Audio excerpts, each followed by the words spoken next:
ഓം ശ്രീ ഗുരുഭ്യോ നമ. ദർശനവേള. ഒരു തൊട്ടാവാടി പെൺകുട്ടി 20 വയസ്സിൽ കൂടുതൽ കാണില്ല, അമ്മയുടെ സിംഹാസനത്തിന് പുറകിൽ ഇരിപ്പുണ്ട്. ഏതോ ഒരു ചെറിയ കാര്യത്തിന് വിതുമ്പി വിതുമ്പി കരയുന്നു. ഏറെ നേരമായി ആ യുവതി കരച്ചിൽ തുടരുന്നു. ദർശനമധ്യേ അമ്മ തിരിഞ്ഞു നോക്കി.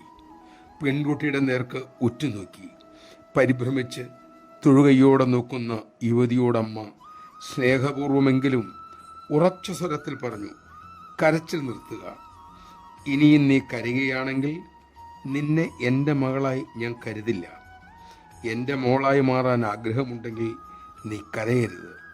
പ്രത്യേകിച്ച് ആണുങ്ങളുടെ മുന്നിൽ. നീ ഈശ്വരന് വേണ്ടി മാത്രമേ കരയാവൂ. മറ്റാർക്കും വേണ്ടി കരയരുത്. ഈശ്വരന് വേണ്ടി മാത്രം മാത്രം. അതൊരു വജ്രായുധമായിരുന്നു. സ്തബ്ധയായിട്ടാണ് അവൾ അത് കേട്ടത്. നമഃശിവായ. നമുക്കും കരച്ചിൽ നിർത്താം. ഏറെ കരഞ്ഞു കഴിഞ്ഞു. ഇനി അമ്മയ്ക്ക് വേണ്ടി മാത്രമാകട്ടെ നമ്മുടെ ദാഹവും വേദനയും.